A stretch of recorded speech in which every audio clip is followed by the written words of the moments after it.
unus vobiscum.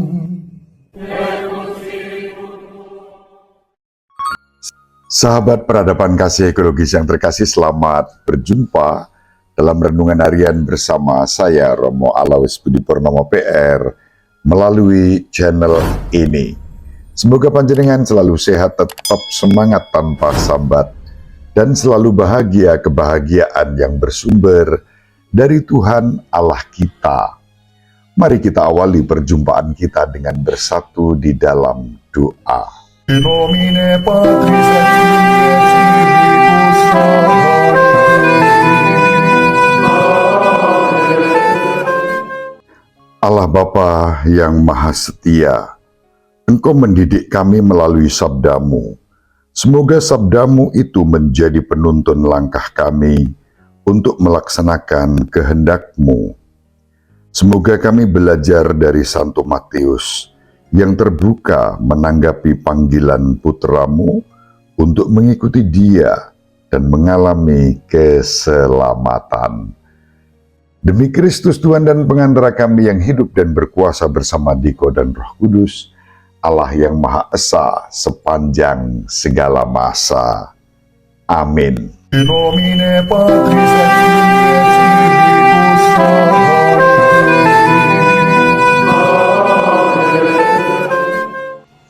Sahabat peradaban kasih ekologis yang terkasih, kita akan membaca Injil Matius bab 9 ayat 9 sampai 13. Pada suatu hari, Yesus melihat seorang yang bernama Matius duduk di rumah cukai. Yesus berkata kepadanya, "Ikutlah aku."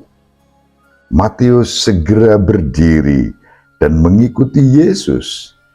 Kemudian, ketika Yesus makan di rumah Matius, datanglah banyak pemungut cukai dan orang berdosa makan bersama-sama dengan Yesus dan murid-muridnya.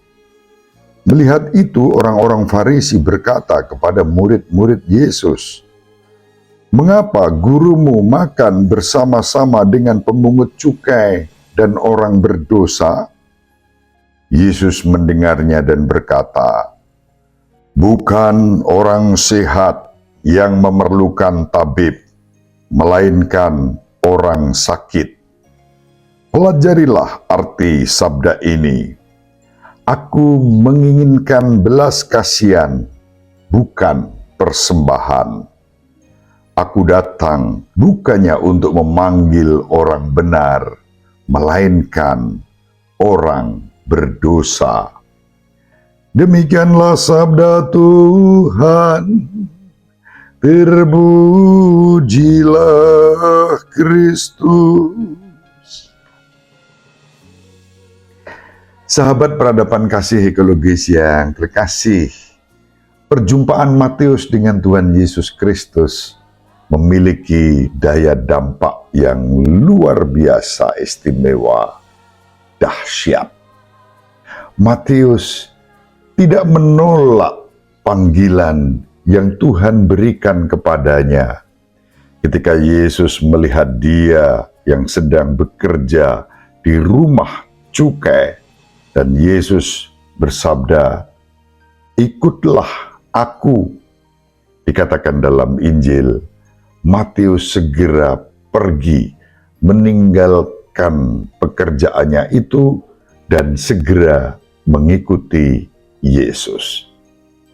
Respons Matius terhadap panggilan Yesus sama dengan respons para murid pertama, Petrus, Yohanes, Yakobus, Andreas, yang ketika dipanggil oleh Yesus saat mereka sedang bekerja membersihkan jala di tepi danau, lalu mereka segera mengikuti Yesus. Demikian juga Matius.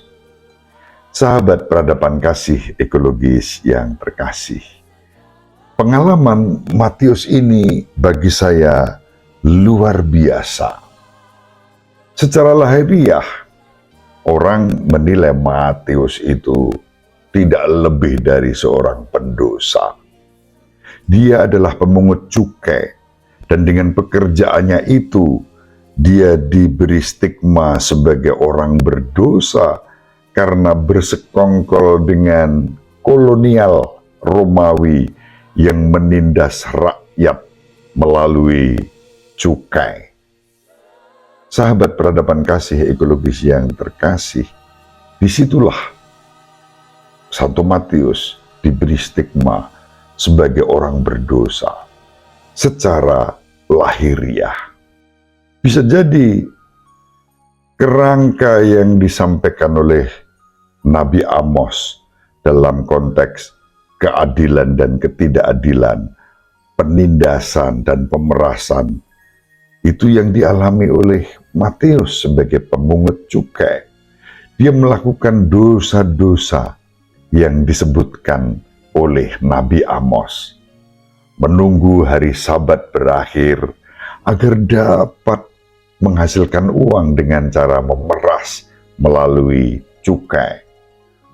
Memperbaiki timbangan-timbangan untuk menipu, untuk memberatkan orang-orang yang berurusan dengan percukaian, yang dia sendiri menjadi kepala pemungut cukai itu.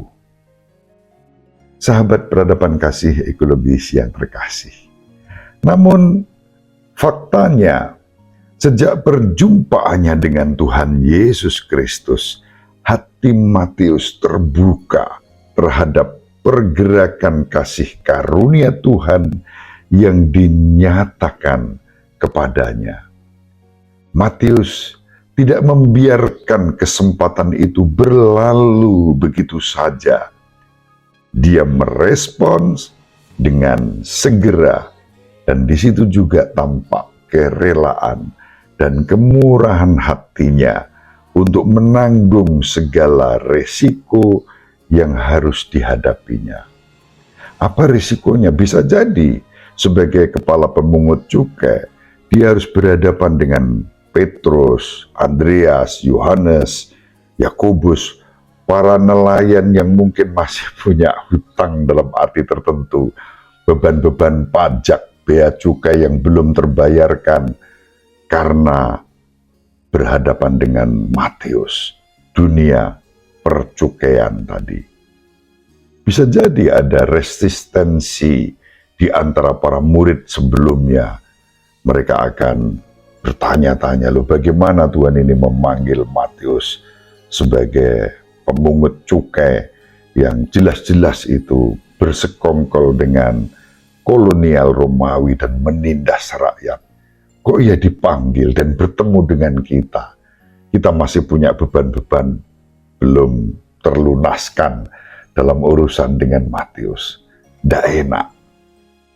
Lebih tidak enak lagi ketika orang-orang Farisi bukan hanya mempertanyakan Matius, tetapi terlebih mempertanyakan Yesus, yang kemudian bertanya kepada para murid Yesus dengan pernyataan yang stigmatik, "Mengapa gurumu makan bersama-sama dengan pemungut cukai dan orang-orang berdosa?"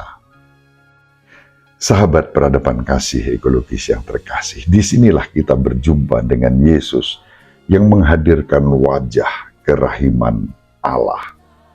Yesus menegaskan kehadirannya, perutusannya seperti dokter untuk menangani orang sakit.